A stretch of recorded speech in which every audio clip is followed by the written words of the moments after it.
Bismillahirrahmanirrahim. Assalamualaikum warahmatullahi wabarakatuh. Innal hamdalillah nahmaduhu wa nasta'inuhu wa nastaghfiruh wa na'udzu billahi min syururi anfusina min sayyiati a'malina may yahdihillahu fala mudhillalah wa may yudlil fala hadiyalah. Asyhadu an la ilaha illallah wahdahu la syarikalah wa asyhadu anna Muhammadan abduhu wa rasuluh la nabiyya ba'dah. Alhamdulillah, segala puji hanya bagi Allah atas segala nikmat, atas segala karunia-Nya, atas segala anugerah-Nya, sehingga kita masih bisa berkumpul di masjid yang insyaallah penuh barokah ini semata-mata untuk menundukkan diri kita sejenak bersama orang-orang yang ruku', yang sujud, hanya menghamba kepada Allah Subhanahu wa ta'ala. Semoga amal ibadah kita diterima di sisi Allah Subhanahu wa ta'ala. Amin ya rabbal alamin. Shalawat dan salam kita sampaikan kepada Nabi kita Muhammad sallallahu alaihi wasallam atas karunia-Nya, atas petunjuk-Nya, atas bimbingannya, sehingga kita menjadi hamba-hamba yang beriman, yang mempunyai peluang untuk mendapat keridhaan Allah Subhanahu wa ta'ala. Semoga kita mendapat syafaatnya kelak di hari kiamat. Amin ya rabbal alamin. Alhamdulillah, ini pertemuan pertama kita di Masjid Syuhada. InsyaAllah mendapat keberkahan dari Allah Subhanahu wa ta'ala. Semoga semua yang bekerja sama dalam pelaksanaan taklim atau kajian ini mendapat balasan yang sebesar-besarnya dari Allah Subhanahu wa ta'ala. Amin ya rabbal alamin. Alhamdulillah, sesuai rencana insyaallah kita akan membahas materi pembahasan tentang fikih yang akan dimulai dari bab bersuci thaharah. Kita ambil kitabnya dari kitab Bulughul Maram. Isinya tentang hadis-hadis yang menjelaskan tentang hukum-hukum fikih dalam masalah ibadah. Nah, kita langsung saja kita mulai dari bab thaharah, kitabut thaharah. Apa itu yang disebut thaharah? At-thaharah fil lughah an-nadhafah wan nazahah anil aqdar al-hissiyah wal ma'nawiyah. Thaharah secara bahasa adalah suci, bersih dari segala kotoran hissiyah, itu yang bisa dirasakan, materi yang ada, yang nampak, wal maknawiyah, dan maknawi, ruhani. Apa itu kotoran-kotoran hissiyah, materi yang bisa kita lihat, kita rasakan? Misalnya kotoran kena najis, kena kencing, kena benda-benda yang najis, kotoran manusia, kotoran binatang, dan lain sebagainya. Kemudian apa yang maknawiyah? Suci dalam hal maknawi, yaitu suci dari segala keyakinan yang salah, yang buruk, atau yang tidak sesuai dengan syariat Islam. Misalnya keyakinan tentang kesyirikan, mengagungkan sesuatu selain Allah Subhanahu wa ta'ala, atau akhlak-akhlak yang tercela, akhlak-akhlak yang rendah, yang kotor. Nah, ini secara bahasa. Wasar'an, secara syariat, at-thaharah yang dimaksud adalah bersuci ini irtifa'ul hadas wa ma fi ma'nahu wa zawalul khabath, yaitu menghilangkan hadas. Hadas ini mencakup hadas kecil dan hadas besar. Wa ma fi ma'nahu, dan semakna dengannya, semisalnya. Nanti kita rinci. Wa zawalul khabas, dan hilangnya najis atau kotoran. Jadi tohara ini secara syariat adalah mensucikan diri kita, menghilangkan diri, badan kita, pakaian kita dari hadas kecil dan hadas besar. Hadas kecil seperti kita buang air kecil, buang air besar. Bahkan yang tidak keluar kotoran pun, misalnya keluar angin, kentut, itu hadas kecil. Dan hadas besar seperti kalau perempuan haid kemudian orang suami istri junub. Nah, ini termasuk hadas besar. Wa ma fi maknahu. Nah, ketika kita berhadas, kita diwajibkan untuk berwudu, bersuci sebelum sholat dan ibadah-ibadah yang lain yang mengharuskan kita bersuci. Seperti mau tawaf misalnya. Sholat kita diwajibkan berwudu ketika berhadas kecil atau hadas besar. Maka wudu ini toharoh dari hadas kecil. Kalau hadas besar, kalau kita mau ibadah, mau sholat, perempuan yang sudah haid, selesai haidnya kemudian ingin sholat atau ingin beribadah yang lain, maka harus mandi dulu, mandi janabah. Nah, ini hadas besar. Au fi maknahu, atau semakna dengannya. Yang tadi sholat wajibnya wudu. Kita tadi sholat maghrib, sebelum sholat kita berwudu. Nah, kemudian kita nanti sampai di sini sampai isya. Isya sudah adzan isya. Ada yang wudunya belum batal. Ada yang wudunya belum batal. Maka boleh dia lanjut sholat isya tanpa berwudu. Tapi boleh juga, bahkan dianjurkan, disunahkan dia berwudu lagi setelah adzan isya. Namanya tajdidul wudu, memperbaharui wudu. Berarti wudunya belum batal, tapi sudah datang waktu sholat berikutnya. Tadi kita wudu untuk sholat maghrib, nanti ketika sudah adzan isya, walaupun belum batal, jadi yang belum batal wudu setelah waktu isya, boleh dia sholat isya langsung karena belum batal wudunya, atau dia memperbaharui wudu lagi. Itu hukumnya sunnah. Ini yang dimaksud dengan fi maknahu. Berarti dia toharoh tapi tidak untuk yang wajib, yang sunnah. Kalau tadi mandi wajib, orang yang junub, orang yang suci dari haid, mandi wajib. Tapi ada mandi-mandi yang disunahkan ketika mau sholat Jumat, mau sholat id dan lain sebagainya. Itu sunnah fi maknahu. Yang terakhir wa zawalul khabas. Khabas ini diartikan dengan najis. Ini kalau dalam bahasa Arab, zawal itu hilangnya najis, hilangnya kotoran. Tidak disebutkan dengan kata kerja wa izalatun khabas. Tidak menghilangkan najis, tapi hilangnya najis. Ini saja secara bahasa artinya berbeda. Jadi menghilangkan najis dengan hilangnya najis beda. Kalau menghilangkan najis artinya kita yang menghilangkan. Misalnya lantai masjid ini ada kotoran, misalnya kotoran kucing atau apa, berarti najis. Lalu kita siram, kita pel, kita bersihkan, nah itu kita menghilangkan najis. Tapi mungkin ada di luar, di jalan itu bahkan ada najis sama kotoran kucing tadi, najis hukumnya, tapi bukan kita yang menghilangkan. Karena turun hujan, hilang sendiri, najisnya hilang tanpa orang yang harus bekerja atau melakukan untuk menghilangkan najis tersebut. Maka disebut zawalul khabas, hilangnya najis. Apakah itu perbuatan manusia ataupun tidak? Nah, itu sah hukumnya kalau cuman menghilangkan najis. Kalau berwudu dan bersuci, mandi dan lain sebagainya, kalau itu yang wajib harus diiringi dengan niat. Kalau yang tadi tidak. Kita masuk ke hadis pertama. Ya, pembahasannya tuhuriyatu ma'il bahr, sucinya air laut.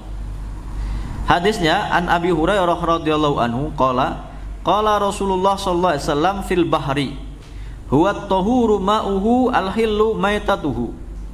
Dari Abu Hurairah radhiyallahu anhu, dia berkata, qala Rasulullah sallallahu alaihi wasallam, Rasulullah sallallahu alaihi wasallam bersabda fil bahri, tentang air laut.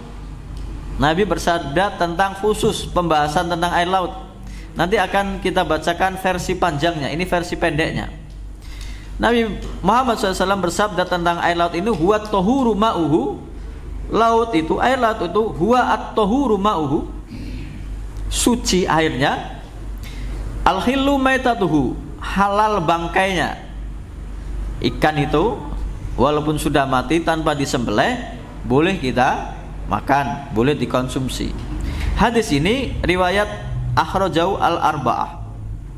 Arba'ah ini adalah hadis riwayat Abu Dawud, At-Tirmidzi, An-Nasa'i dan Ibnu Majah. Dalam tahrijnya hadis ini dikatakan sahih. Sebagaimana kitab-kitab hadis, ketika awal pembahasan hadis kalau ada perawi, yang pertama perawinya ini an Abi Hurairah, maka dibahas sekilas. Siapa Abu Hurairah ini? Huwa Abu Hurairah Abdurrahman bin Sahr Ad-Dausi. Dia namanya aslinya Abdurrahman bin Sahr Ad-Dausi, dari Yaman, suku atau kabilah Daus. Dia perawi terbanyak hadis, meriwayatkan ribuan hadis. Mayoritas hadis itu perawinya paling banyak adalah Abu Hurairah. Padahal dia ini Islamnya bukan dari awal Nabi berdakwah. Nah, dia lebih dikenal dengan sebutan Abu Hurairah. Namanya banyak yang tidak tahu. Namanya Abdurrahman bin Sahr. Kemudian dia itu aslama ama Khaybar. Masuk Islam itu di perang Khaybar, tahun perang Khaybar. Perang Khaybar itu tahun 7 Hijriah. Nah, berarti kalau Nabi Muhammad SAW wafat di tahun 11 Hijriah, beliau hanya bersama Nabi 4 tahun. Padahal Abu Bakar bersama Nabi sejak Nabi mendakwahkan Islam. Sejak misalnya mungkin hari pertama, sejak Nabi diangkat menjadi Nabi dan Rasul, berarti bersama Nabi selama 23 tahun. Nah, perawi paling banyak hadis adalah Abu Hurairah. Maka para sahabat ini berkata tentang Abu Hurairah, kunta al-zamana li Rasulillah SAW. Karena setelah Islam dia selalu mendampingi Nabi Muhammad SAW. Ingatannya tajam, apa yang diucapkan, apa yang dilakukan oleh Nabi Muhammad SAW dihafal. Engkau adalah orang yang paling melazimi, membersamai Nabi Muhammad SAW. Wa a'lamuna bihadithihi. Engkau orang yang paling tahu tentang hadis Nabi Muhammad SAW. Maka setelah Nabi Muhammad SAW wafat, para orang-orang yang belajar, a'immatul fatwa itu mendatangi Abu Hurairah untuk belajar tentang hadis Nabi. Beliau wafat di tahun 57 Hijriah di Madinah. Ini tentang perawinya. Lalu kita akan membahas versi panjangnya dari hadis ini. Jadi yang ditekskan di sini adalah versi pendeknya. Versi panjangnya diceritakan wa annahu ja'a rajulun ila Rasulillah sallallahu alaihi wasallam faqala, ada seseorang lelaki datang kepada Nabi Muhammad SAW lalu berkata, ya Rasulullah, inna narkabul bahra. Ya Rasulullah, suatu saat kami pernah naik kapal perjalanan lewat laut. Wa nahmilu ma'anal qalila minal ma'. Kami membawa air sedikit untuk minum. Kalau kami pakai itu untuk berwudu, kami nggak punya air minum lagi. Di tengah laut, berarti naik kapal. Fa in tawadda'na bihi atusna afana tawaddu bi. Kalau kami berwudu dengan air tawar yang kami bawa ini, tentu airnya akan habis, padahal cuma sedikit. Kalau kami menggunakannya untuk berwudu, kami akan kehausan. Afana tawaddu bihi, apakah boleh kami berwudu dengan air laut? Nah, pertanyaannya seperti itu. Nah, Nabi Muhammad SAW menjawabnya juga pendek. Faqala Rasulullah SAW, huwa tahuru ma'uhu al-hillu maitatuhu. Air laut itu suci airnya, at-tahur itu suci dan mensucikan. Jadi tidak najis, tapi juga dia bisa untuk bersuci, mensucikan tubuh, mensucikan benda dari najis. Al-hillu maitatuhu, halal bangkainya. Sudah. Jadi singkatnya, pertanyaan dari sahabat ini adalah, ya Rasulullah, apakah boleh kalau kami kehabisan air di tengah laut, bolehkah kami berwudu pakai air laut? Simpelnya, sederhananya seperti itu. Karena pikiran orang awam, air laut itu kan asin, lengket kalau kena badan. Apakah boleh untuk berwudu? Nah, pertanyaannya seperti itu. Jadi kalau kita jawab secara normal, tentu jawabannya boleh, selesai. Harusnya jawabannya boleh, selesai. Tapi kalau jawabannya boleh, mungkin orang yang bertanya ini akan menganggap, oh ini mungkin karena darurat, karena kami kehabisan air, nggak ada air lagi. Kalau untuk kita air tawarnya untuk minum, kalau kita kehabisan, berarti kita boleh pakai air laut. Berarti kalau nggak ada masih ada air yang tawar banyak, nggak boleh pakai air laut. Mungkin pikirannya akan seperti itu kalau jawabannya hanya iya gitu saja. Maka Nabi Muhammad SAW menjawabnya, huwa at-tahuru ma'uhu. Air laut itu suci airnya. Artinya bukan hanya karena keadaan darurat.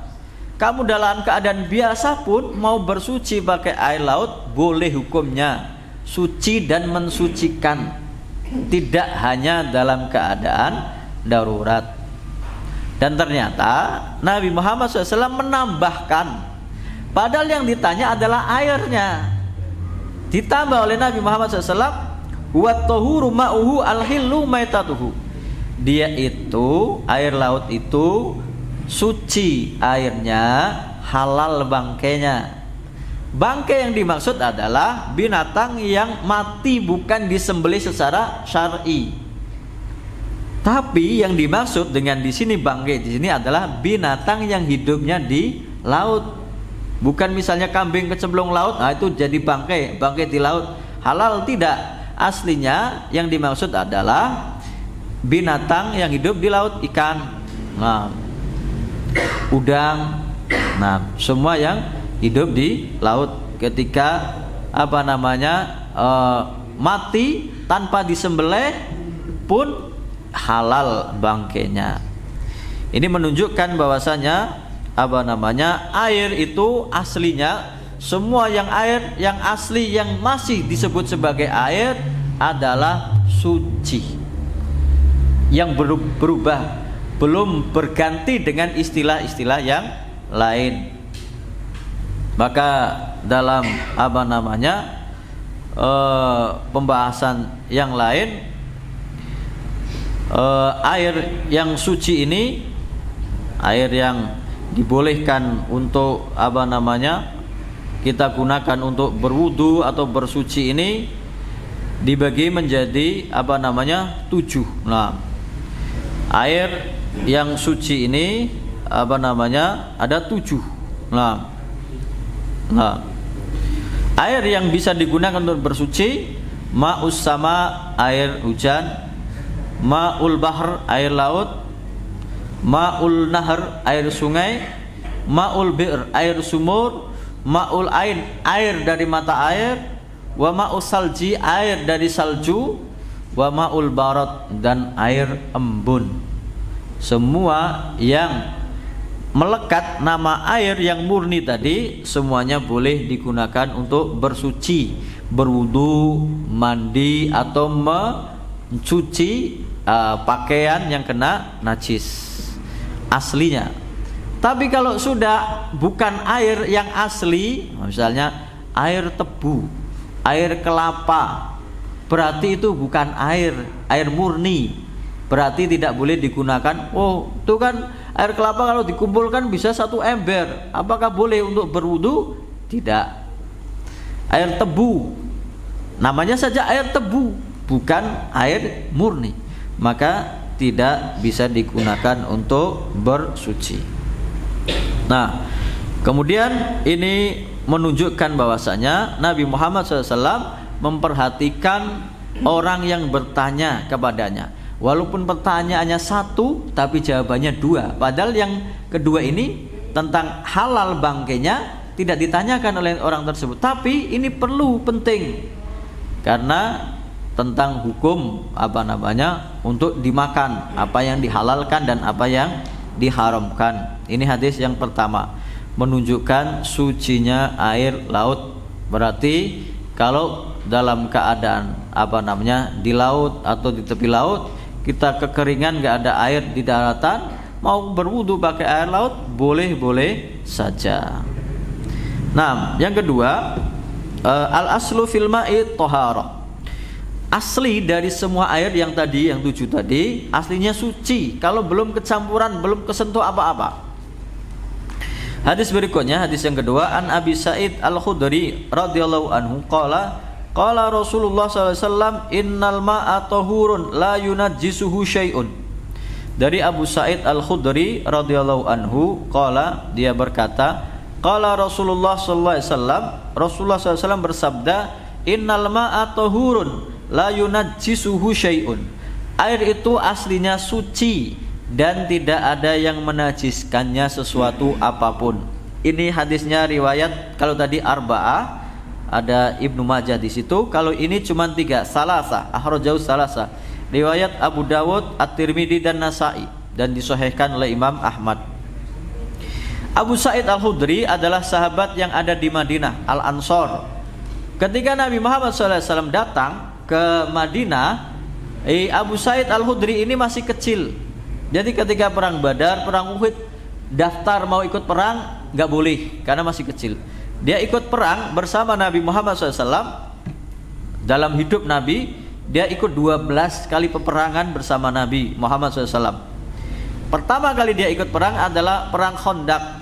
Perang Khandaq atau perang Ahzab tahun ke-5 Hijriah. Itu dia sudah cukup umur. Berarti mungkin ketika Nabi Muhammad SAW sampai di Madinah, umurnya baru 10 tahun. Perang Badar mungkin umurnya baru 12 tahun. Perang Uhud baru 13 tahun, belum boleh perang. Umur 15 tahun, zaman itu mungkin dia sudah dewasa, maka sudah ikut perang Khandaq. Ini Abu Sa'id Al-Khudri, sahabat dari Madinah, dan wafat tahun 74 Hijriah di Baqi. Nah, dikuburkan di Baqi. Tahrijnya hadis ini sahih seperti yang tadi, walaupun bukan Bukhari Muslim. Kalau yang tadi riwayat 4, Abu Dawud, At-Tirmidzi, An-Nasa'i dan Ibnu Majah. Yang ini cuma 3, Abu Dawud, At-Tirmidzi dan Nasa'i. Hadisnya sahih. Nah, hadis ini, itu tadi versi versi pendeknya. Ada juga versi panjangnya. Versi panjangnya hadis ini tentang bi'ru budha'ah, sumur budha'ah. Sumur budha'ah. Jadi di padang pasir kalau ada sumur itu beda dengan sumur kita yang di sini, yang airnya melimpah. Kita 2 meter itu sudah dapat air, dan mungkin lubangnya nggak terlalu besar. Nah, kalau namanya sumur di padang pasir, mungkin lubangnya itu besar dan kedalaman sumurnya baru bisa dapat air. Nah, bi'ru budha'ah, sumur budha'ah ini sumur yang ada di Madinah. Sumur umum, ada airnya. Tapi zaman itu tidak dirawat, artinya nggak ada pembatas temboknya yang tinggi. Jadi ketika ada angin misalnya, kotoran-kotoran itu terbawa angin ke situ. Atau ketika hujan, banjir, nah kotoran yang di sekelilingnya itu kena arus masuk ke dalam sumur tersebut. Tapi sumurnya ini besar. Nah, jadi an Abi Sa'id Al-Khudri radhiyallahu anhu annahu qila li Rasulillah sallallahu alaihi wasallam. Dari Abu Sa'id Al-Khudri radhiyallahu anhu bahwasanya ditanyakan kepada Nabi Muhammad SAW, ana tawadda'u min bi'ri budha'ah, ya Rasulullah, apakah boleh kami berwudu dari sumur budha'ah ini? Wa hiya bi'run yutrahu fiha al-khiyat. Sumur ini kadang-kadang masuk ke situ khiyat. Itu zaman dahulu belum ada pembalut modern seperti sekarang untuk orang-orang yang haid. Khiyat itu adalah kain-kain sobekan kain perca yang digunakan sebagai pembalut zaman itu bagi perempuan yang haid, jadi kena darah haid, habis itu dibuang. Ya ketika dibuang tadi ada yang ketiup angin sampai ke sumur itu, ada yang kena hujan ke bawah air. Waluhumul kilab, dan ada juga kadang daging anjing yang ke bawah ke situ. Faqala Rasulullah sallallahu alaihi wasallam, maka Rasulullah SAW menjawab, al-ma'u tahurun la yunajjisuhu syai'. Aslinya air itu adalah suci, tidak akan menajiskannya sesuatu apapun. Nah, hadisnya ini sahih. Artinya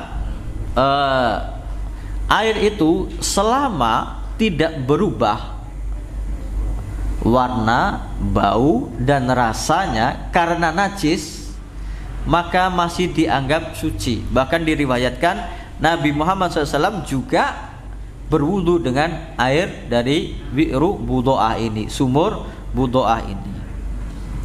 Nah, tapi kalau air itu sudah kena najis dan berubah tiga sifat ini, bau, warna, dan rasanya sesuai dengan najisnya, maka airnya sudah tidak suci lagi. Nah, yang dimaksud dengan air ini al-ma'u tahurun ini mutlak, artinya secara bahasa ini tidak dibatasi yang sedikit atau yang banyak. Tapi nanti kita akan ketemu dengan hadis yang lain tentang batasan dua kolah. Nah, jadi aslinya air itu kalau tidak kena najis ataupun kena sedikit najis, ketika tidak merubah bau, rasa, dan warnanya, maka dia tetap bisa digunakan untuk bersuci. Ada dua ayat di dalam Al-Quran. Yang pertama surat Al-Furqan ayat 48, wa anzalna minas sama'i ma'an tahura, dan telah kami turunkan air dari langit itu suci. Berarti air hujan itu suci aslinya selama tidak terkena najis yang bisa merubah tiga sifat tadi. Dalam surat Al-Mu'minun ayat 18, wa anzalna minas sama'i ma'an biqadarin fa askannahu fil ardi wa inna ala dhahabim bihi laqadirun. Sesungguhnya kami telah menurunkan air dari langit ini dengan kadarnya. Nah, maka kami tetapkan air itu di bumi dan kami mampu, Allah Subhanahu wa taala, wa inna ala dhahabim bihi laqadir. Kalau kami mau menghilangkan air ini dari bumi, Allah sangat mampu. Nah, ini tentang air dari bi'ru budo'ah. Nah, hadis berikutnya an Abi Umamah al-Bahili radhiyallahu anhu qala Rasulullah SAW, innal ma'a la yunajjisuhu syai'un illa ma ghalaba ala rihihi wa ta'mihi wa launihi. Sesungguhnya air itu tidak ada yang menajiskannya sesuatu apapun kecuali yang sudah terkuasai oleh tiga sifat tadi, rih, baunya, wa ta'mihi, rasanya, wa launihi, warnanya. Kalau tiga sifat ini sudah berubah, maka dia menjadi najis. Dalam riwayat yang lain, al-ma'u tahirun illa in taghayyara rihuhu wa aw ta'muhu aw launuhu bi najasatin tahdusu fihi. Air itu aslinya suci kecuali kalau dia berubah bau, rasa, dan warnanya dengan najis yang menimpanya. Tapi dua hadis ini dia hadis yang lemah. Berarti kita ikutnya hadis yang di atas tadi yang sahih. Tapi pertimbangan tiga sifat tadi, yaitu warna, bau, dan rasa, itu sesuai dengan kesepakatan para ulama. Berarti patokannya adalah selama air itu tidak berubah bau, rasa, dan warnanya oleh najis, maka dia tidak najis. Kalau yang merubah adalah bukan benda najis, maka airnya suci, tapi tidak bisa juga digunakan untuk berwudu atau bersuci karena sudah sifatnya berubah. Contoh, air kopi, air sudah dikasih kopi, airnya tetap suci, kita nyelupkan tangan kita di situ tidak najis, tapi tidak bisa digunakan untuk berwudu, bersuci. Air sirup, nah, semua itu benda suci. Nah, maka tidak bisa digunakan untuk bersuci, tapi karena sudah berubah sifatnya. Kemudian yang tentang batasan dua qolah ini, an Abdillahi ibni Umar radhiyallahu anhuma qala Rasulullah sallallahu alaihi wasallam idza kana al-ma'u kullataini lam yahmil al-khabath wa fi lafdin lam yanjas. Akhrajahu al-arba'ah. Dari Abdullah bin Umar radhiyallahu anhuma, Abdullah anaknya Umar bin Khattab radhiyallahu anhuma. Qala, dia berkata, qala Rasulullah sallallahu alaihi wasallam, Rasulullah SAW bersabda, idza kana al-ma'u kullataini, kalau air itu sudah dua qolah, lam yahmil al-khabas, dia tidak mengandung najis. Artinya kalau ada najis sedikit kemudian kita hilangkan, nggak perlu kita buang semua airnya, airnya tetap suci. Kalau airnya itu banyak. Dalam lafal yang lain, lam yanjas, tidak akan menjadi najis kalau kena najis yang sedikit. Nah, hadisnya ini juga sahih, rawahu al-arba'ah, yaitu Abu Dawud, At-Tirmidzi, An-Nasai dan Ibnu Majah, seperti yang pertama tadi. Perawinya adalah Abu Abdurrahman Abdullah bin Umar bin Khattab radhiyallahu anhuma, anaknya Umar bin Khattab. Dia masuk Islam sejak kecil, ngikut bapaknya. Umar ini masuk Islam tahun kelima kenabian. Berarti Abdullah bin Umar ikut bapaknya sejak kecil masuk Islam. Termasuk perawi hadis yang paling banyak itu Abdullah bin Abbas, Abu Hurairah, Abdullah bin Umar, Aisyah radhiyallahu anha, kemudian Jabir bin Abdullah, Anas bin Malik. Ini perawi-perawi hadis yang paling banyak. Nah, ini anaknya Umar bin Khattab radhiyallahu anhu. Dia orang yang sangat mempelajari ilmu, banyak meriwayatkan hadis, dan orang terkenal yang sangat ingin meniru apa yang dilakukan oleh Nabi Muhammad SAW.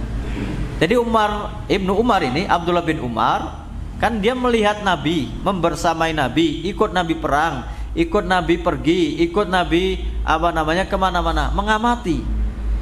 Bahkan langkahnya, karena dia melihat Nabi dalam keadaan seperti itu, dia meniru langkahnya Nabi.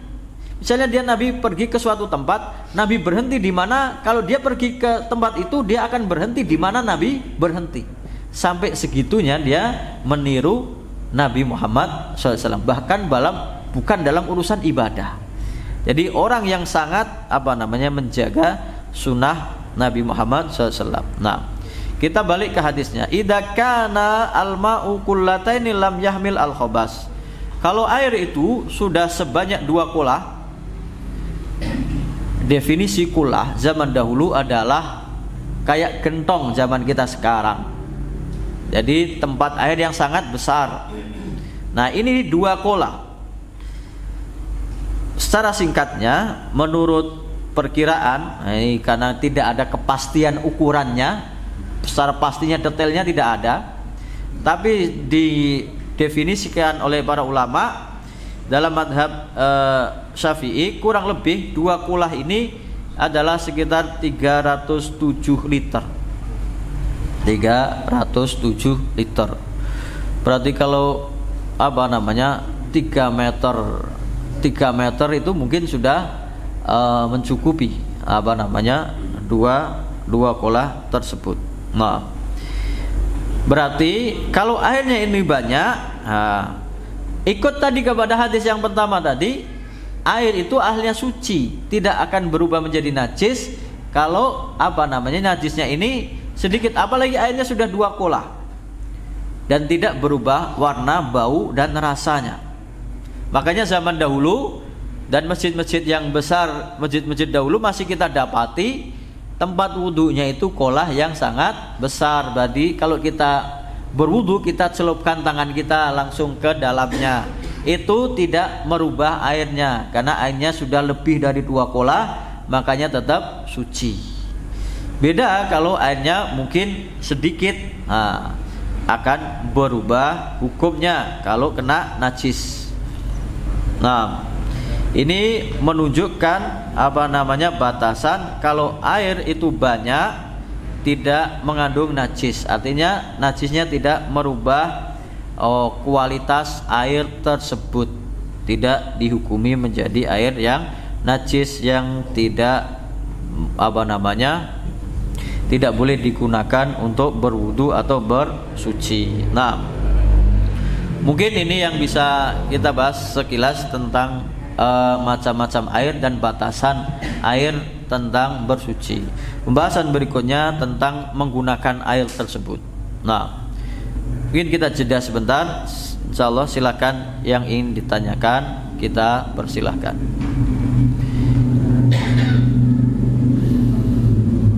Nah, nggak ada, lanjut. Kalau nggak ada, tentang hukum menggunakan air di tempat yang tidak mengalir airnya. Kembali kepada An Abi Hurairah radhiyallahu anhu, qala Rasulullah sallallahu alaihi wasallam la yaktasil ahadukum fil ma'id da'im wa huwa junubun. Akhrajahu Muslim. Dari Abu Hurairah radhiyallahu anhu, dia berkata, qala Rasulullah sallallahu alaihi wasallam bersabda, la yaktasil ahadukum, janganlah salah seorang di antara kalian mandi fil ma'id da'im, di air yang menggenang, airnya tidak mengalir. Wa huwa junubun, dia dalam keadaan junub. Hadisnya riwayat Muslim. Kalau riwayat Bukhari dan Muslim sudah kita tidak usah teliti-teliti lagi karena kita anggap itu hadis yang sahih. Walil Bukhari, riwayat Bukhari, la yabulanna ahadukum fil ma'id da'im alladzi la yajri thumma yaktasilu fihi. Dalam riwayat Bukhari, janganlah salah seorang di antara kalian kencing di air yang menggenang, tidak mengalir, kemudian mandi di situ. Sudah dikencingi kemudian mandi di situ. Ini tidak boleh. Dalam riwayat Muslim, la yak summa yaktasilu minhu, kemudian mandi dari air itu. Kalau yang fihi, mandinya nyemplung di situ. Kalau yang minhu, mungkin dia ambil airnya untuk mandi. Mungkin mandinya tidak di situ, tapi ngambil airnya dari situ. Dalam riwayat Abu Daud dikatakan wala yaktasil fihi minal janabah, dan jangan mandi di dalamnya karena mandi junub. Ini tidak boleh, larangan mandi di air yang mengenang. Contohnya bagaimana? Nah, kalau di dalam rumah kita misalnya nyemplung di kolam untuk mandi di situ, karena setelah itu nanti airnya menjadi kotor. Kalau di luar, misalnya di kolam yang airnya menggenang, tidak mengalir, jangan kita mandi di situ atau mengencingi air tersebut kemudian digunakan untuk bersuci atau mandi. Ini larangan. Apakah larangan ini bersifat haram atau makruh? Nah, ada yang mengatakan dia bersifat haram kalau itu sampai merusak kualitas air yang ada di tempat tersebut, tidak menjadi suci lagi. Ada yang mengatakan ini larangan hanya makruh kalau tidak sampai merubah kualitas air. Misalnya kolam yang agak besar, kayak telaga tapi kecil. Nah, kencing di situ, kemudian ada orang atau digunakan untuk mandi di situ. Nah, mungkin tidak mengurangi kualitas sucinya air, tapi secara kebersihan akan mengurangi kualitas air yang ada di tempat tersebut. Nah, ini larangan menggunakan air yang tidak menggenang atau yang tidak mengalir untuk kencing di situ atau mandi di dalamnya. Kalau mau mandi boleh diambil dari air tersebut, dibawa ke tempat yang lain. Nah, tapi hukumnya kembali kepada hadis yang pertama tadi adalah al-ma'u tahurun la yunajjisuhu syai'un. Air itu aslinya suci dan tidak akan najis kalau kena apapun, kecuali tadi sudah berubah 3 sifat tadi, warna, bau, dan rasanya. Jadi walaupun itu tidak sampai merubah airnya menjadi najis, tapi secara kebersihan Islam melarang hal tersebut. Nah, karena akan menjadikannya kotor. Berikutnya ada dua hadis yang kalau kita baca akan bertentangan. Yang pertama, an rajulin sahiban nabiyya sallallahu alaihi wasallam qala naha Rasulullah sallallahu alaihi wasallam an taghtasilal mar'atu bi fadlil rajul awir rajulu bi fadlil mar'ah. Dari seorang sahabat Nabi Muhammad SAW, dia berkata Rasulullah SAW melarang perempuan mandi sisa air dari laki-laki dan laki-laki mandi sisa air dari perempuan. Yang dimaksud adalah mandi wajib, mandi janabah. Wal yaghtarifa jami'an, hendaknya mereka yang mengambil bersama-sama.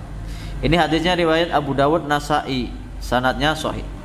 Tapi hadis ini, makanya kita kalau melihat hadis harus dilihat banyak dari beberapa versi. Adalah hadis yang lebih sahih lagi. An Ibni Abbas radhiyallahu anhuma anna Nabiyya sallallahu alaihi wasallam yaqtasilu bi fadli Maimunah radhiyallahu anha. Hadisnya riwayat Muslim. Dari Ibnu Abbas bahwasanya Nabi Muhammad SAW mandi dari sisanya air mandi istrinya, yaitu Maimunah radhiyallahu anha. Berarti hadis yang pertama itu melarang, hadis yang kedua Nabi melakukan. Nah, kita melihat banyak riwayat. Berarti hukumnya boleh perempuan mandi dari sisa laki-laki, laki-laki mandi dari sisa perempuan, walaupun itu mandi wajib. Berarti larangan tersebut tidak didefinisikan sebagai haram, mungkin hanya makruh saja. Nah, ini mungkin yang terakhir diriwayatkan iktasala ba'du azwajin Nabi sallallahu alaihi wasallam fi jafnatin. Beberapa istri Nabi itu mandi dari suatu wadah. Faja'a liyaqtasila minha. Nabi kemudian datang ingin mandi dari air tersebut sisanya. Maka salah perempuan atau istri Nabi itu berkata, faqalat lahu inni kuntu junuban, ya Rasulullah, tadi saya junub, saya mandi dari air itu. Faqala, Nabi Muhammad SAW bersabda, innal ma'a la yujnib, air itu tidak junub, artinya airnya tidak berubah kualitasnya karena air sisa dari mandi tersebut. Dan ini hadisnya sahih.